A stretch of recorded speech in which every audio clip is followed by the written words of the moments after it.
Hello everyone, my name is इमदाद अली वारसी और English language trainer. और आज मैं आपके लिए लेके आया हूँ एक और नया यूज जिसका नाम है use of has to and have to. Use of has to and have to is use for necessary condition. जैसे कि जब आप कहते हैं कि मुझे कुछ काम करना है, कुछ काम हमें करना है मगर दिल हो ना हो मगर वो मुझे करना पड़ता है, वो काम मुझे करना पड़ता है। तो ऐसे कामों को बताने के लिए हम जो सेंटेंस क्रिएट करते हैं वो हम करते हैं by using has to and have to. Is that clear? अब सर ये बताइए कि ये हैज टू कब यूज होता है और हैव टू कब यूज होता है? Anybody no? ओके, मैं बताता हूं आपको। जब भी किसी सेंटेंस का सब्जेक्ट सिंगुलर होता है तो हम हैज टू का यूज करते हैं, और जब किसी सेंटेंस का सब्जेक्ट प्लूरल होता है तो हम हैव टू का यूज करते हैं। मैं आपको दोनों का यूज करके दिखाता हूं। देखिए, फॉर एग्जांपल में मैं लिख रहा हूं कि मुझे पढ़ाना पड़ता है, मुझे इंग्लिश पढ़ानी पड़ती है, तो मैं कहूंगा I have to teach English. Teach English. मैं ऐसे भी कह सकता हूँ इन हिंदी कि मुझे इंग्लिश पढ़ानी पड़ती है, या मैं ऐसे कह सकता हूँ कि मुझे इंग्लिश पढ़ाना है, मुझे इंग्लिश पढ़ाना है। आप यहाँ देख सकते हैं कि यहाँ पर जो आई है, आई और यू के साथ हमारा हैव टू फिक्स रहता है। फॉर एग्जाम्पल नंबर 2 देखिएगा, you have to go to Agra daily. तुम्हें रोजाना आगरा जाना पड़ता है, तुम्हें रोजाना आगरा जाना पड़ता है।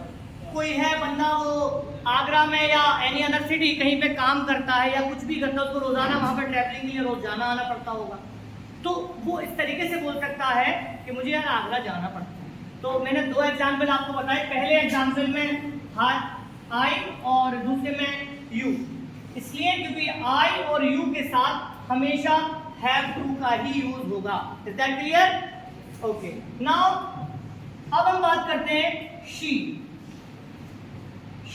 सब्जेक्ट हमने लिया शी के साथ क्या है? क्योंकि शी हमारा सिंगुलर सब्जेक्ट है तो हम इसके साथ किसका यूज करते हैं मेरे बेटे? Has to. She has to. अब उसको क्या करना है? She has to do household work. She has to do household work. Household work घर के काम को बोलते हैं। पूरा घर का काम उसको करना पड़ता है, तो वो कह सकती है अगर कोई लड़की है, she has to do household work. Is that clear? एक और एग्जाम्पल हम लोग देखते हैं।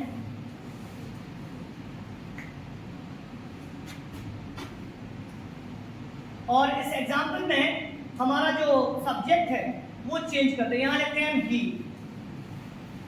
के हिसाब से अगर कोई वर्क हमें करने के लिए बताना हो, जैसे कि मुझे शाम को टहलना पड़ता है या मुझे शाम को टहलना है, तो मैं क्या कहूँगा? या मुझे नहीं, उसे ही का यूज करते हो ही। सो ही हैज टू उसको क्या करना है?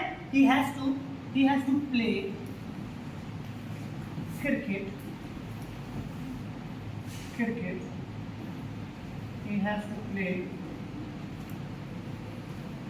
cricket now.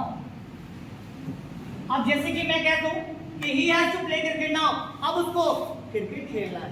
हम ऐसे ही बोल सकते हैं कि अब उसको क्रिकेट खेलना है। मैं ऐसे भी कह सकता हूँ कि मुझे जाना है, I have to go. मुझे खाना है, I have to eat. मुझे पढ़ाना है, I have to teach. तुम्हें जाना है, यू हैव टू गो। तुम्हें लिखना है, यू हैव टू राइट। उसे बोलना है, ही हैज टू। यहाँ देखे ही हैज टू, क्यों? ही हमारा क्या है मेरा बेटा? सिंगुलर है, तो ही हैज टू। बोलिए आप लोग साथ में मेरे। He has to play, he has to walk, he has to go to school, she has to cook food, she has to prepare coffee. ऐसे बहुत सारे सेंटेंस हम अपने डेली बेसिस पे प्रैक्टिस करें ताकि हमें बोलने में और आसानी हो और हम इंग्लिश के अच्छे से अच्छे और ज़्यादा से ज़्यादा सेंटेंस इसी तरीके से बना सकते हैं। सो आप इस प्रैक्टिस को कीजिएगा अपने घर पर and thank you so much.